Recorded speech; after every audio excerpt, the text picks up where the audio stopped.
Nobody saw this coming. Not the analysts. Not the dirt sheet reporters who pride themselves on knowing everything before it happens. Not the hardcore fans who spend hours dissecting every promo and every backstage segment looking for clues and patterns and hidden meanings. Not even the superstars in that locker room who thought they understood the political and personal landscape of SmackDown well enough to predict its next move. Nobody saw Cody Rhodes and Jacob Fatu standing side by side in that ring, differences buried, grievances settled, a handshake exchange between two men whose history together has been anything but simple or clean or uncomplicated. And then turning that combined energy outward and directing it with devastating, breathtaking, absolutely magnificent violence toward Drew McIntyre in a destruction so complete and so emphatic that the Scottish warrior was left in a heap in the middle of that ring wondering what seismic force had just rearranged his entire understanding of how dangerous his situation truly is. The crowd in that arena did not just react. They lost their minds completely. And if you were not watching SmackDown last night, then you were already behind on the most significant alliance this company has formed in years. And I need you caught up right now, because on Ring Rumble 1 we do not let moments this massive pass without giving them every single ounce of analysis and passion they deserve.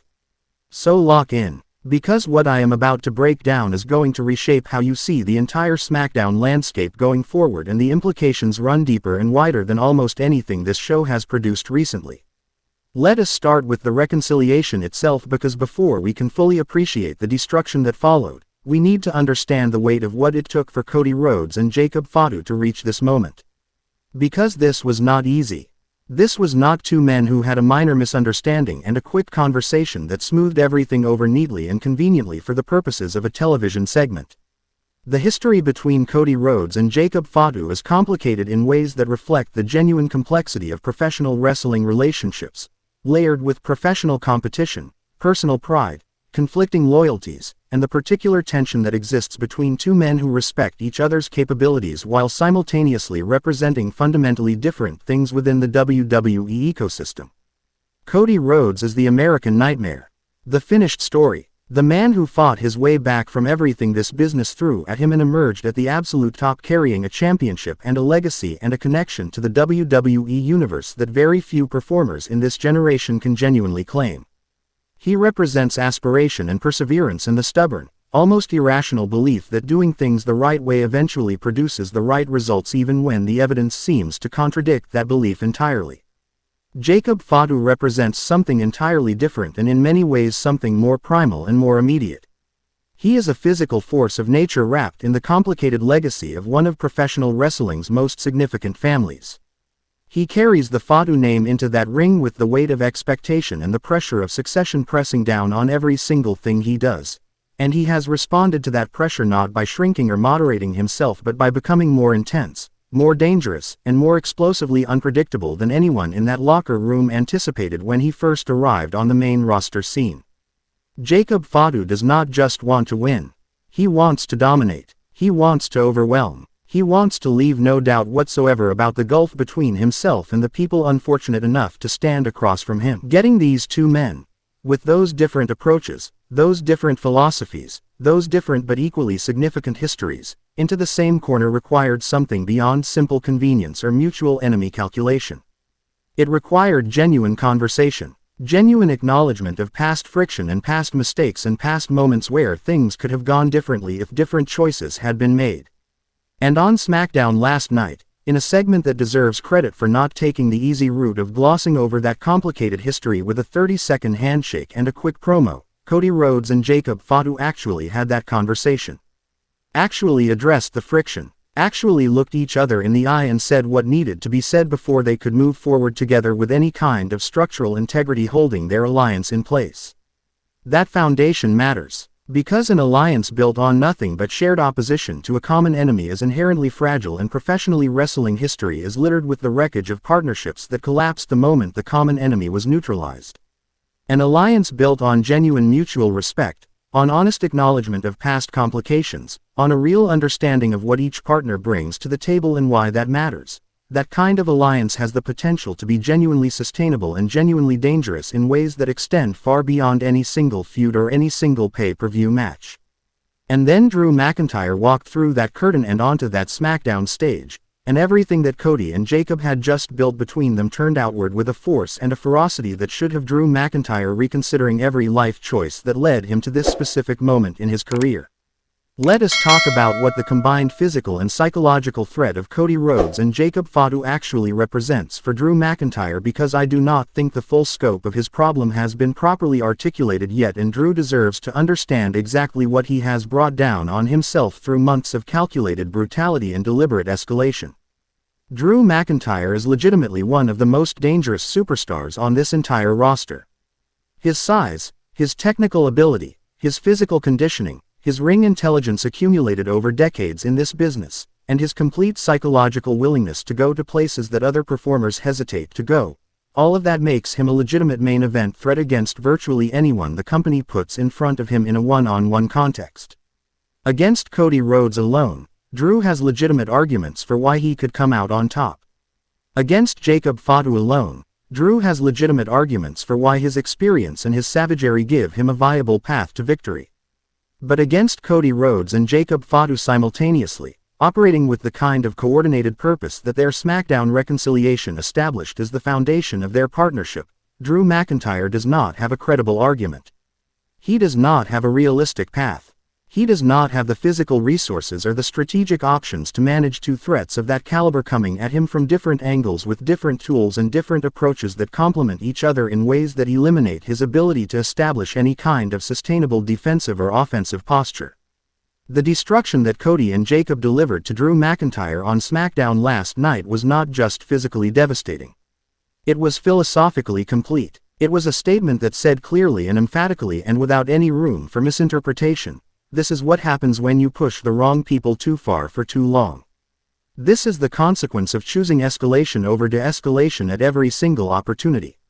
This is the price of the path Drew McIntyre chose, and he is only beginning to pay it. Now let us examine the specific dynamics of how Cody Rhodes and Jacob Fatu complement each other as a team, because this is where the alliance gets genuinely fascinating from a pure wrestling analysis perspective, and where I think the long-term potential of this partnership becomes most apparent.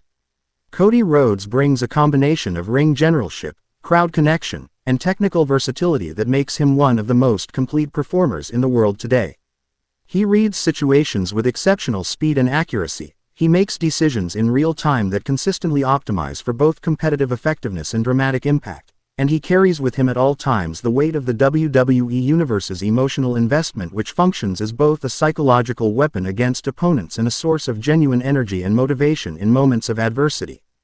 Jacob Fatu brings raw, explosive, barely contained physical violence that operates at a frequency and an intensity that even the most experienced opponents struggle to find a reliable answer to. He is unpredictable in the specific way that makes preparation almost futile, because you can know intellectually what Jacob Fatu is capable of and still find yourself completely overwhelmed when that capability is deployed against you in real time. He brings the Fatu legacy, the Samoan dynasty weight, and a personal hunger that has not yet been fully satisfied by anything this company has offered him so far, which means his motivation level is operating at maximum capacity precisely when his partnership with Cody Rhodes most needs it to. Those two profiles do not just complement each other. They create a partnership where the weaknesses of one are covered by the strengths of the other in almost every conceivable competitive scenario. Cody's strategic clarity gives direction and purpose to Jacob's explosive capability. Jacob's raw physical threat creates space and openings that Cody's technical precision can exploit with devastating effectiveness. Together they are not simply additive, they are multiplicative in a way that should genuinely terrify every superstar on the SmackDown roster who has not yet had the wisdom to align themselves with this partnership, or at minimum to stay completely out of its path. And Drew McIntyre lying in that ring at the end of SmackDown, the damage visible on his body, the disbelief visible in his expression even through the pain, Drew McIntyre represents a cautionary tale that the entire SmackDown locker room would be extremely wise to take very seriously. Because Drew is not a pushover. Drew is not someone who gets dismantled easily or frequently. The fact that Cody Rhodes and Jacob Fatu were able to deliver that level of comprehensive destruction to someone of Drew McIntyre's caliber communicates something important and something urgent about what this alliance is capable of when fully activated and fully committed. What does Drew do now? That is the question that every Smackdown fan should be sitting with right now, because Drew McIntyre backed into a corner with his options significantly reduced is potentially more dangerous than Drew McIntyre operating with confidence and perceived control. Wounded animals with genuine capability do not simply accept their wounds and retreat. They recalibrate, and they come back with an aggression and a desperation that can be even more volatile and even more difficult to manage than their standard operating mode. Drew will respond. The question is how, when, and whether he will be smart enough to find allies of his own before Cody and Jacob build enough momentum to become truly unstoppable. The Smackdown landscape has been permanently altered by what happened last night, and the ripple effects of the Cody Rhodes and Jacob Fatu alliance are going to be felt across every title picture, every major feud, and every pay-per-view card between now and WrestleMania. This is not a temporary partnership of convenience. This is not a one-night arrangement that dissolves the moment the immediate threat is neutralized. This is the foundation of something that has genuine long-term potential to define the Smackdown era we are currently living through, and I want you to remember that you witnessed the beginning of it last night. Get in those comments right now with everything you are feeling about this Cody Rhodes and Jacob Fatu alliance. Did the reconciliation feel earned to you? Do you believe this partnership has the structural integrity to last, or do you see the cracks that will eventually pull it apart? And what do you think Drew McIntyre does next now that he understands the full scope of what is aligned against him on SmackDown? Share this video immediately with every WWE fan you know, because this is the alliance story that is going to dominate conversation for months, and Ringrumble 1 is giving you the deepest and most passionate breakdown of it available anywhere right now. Like this video, subscribe to this channel, hit every notification, because this story is only getting bigger from here, and we are going to be covering every single development as it happens. Ringrumble 1. When history is made on SmackDown, we are always here to break it all the way down.